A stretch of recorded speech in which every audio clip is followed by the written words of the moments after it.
بسم اللہ الرحمن الرحیم۔ السلام علیکم ورحمۃ اللہ وبرکاتہ۔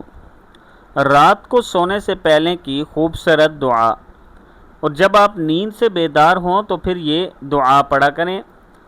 حضرت حذیفہ رسول اکرم صلی اللہ علیہ وآلہ وسلم نے فرمایا، حضرت حذیفہ فرماتے ہیں کہ نبی کریم صلی اللہ علیہ وآلہ وسلم رات کو جب اپنے بستر پر جاتے تو دایاں ہاتھ اپنے دائیں رخسار کے نیچے رکھتے، پھر فرماتے اللہم بسمک اموت و احیا، اے اللہ آپ کا نام لے کر مرتا ہوں، سوتا ہوں اور زندہ ہوتا ہوں، جاگتا ہوں۔ اور جب نیند سے بیدار ہوتے تو یہ دعا فرماتے الحمدللہ الذی احیانا بعد ما اماتنا و الیہ النشور، تمام تعریفیں اللہ تعالیٰ کے لیے ہیں جس نے ہمیں مار کر زندگی بخشی اور ہم کو انہی کی طرف لوٹ کر جانا ہے۔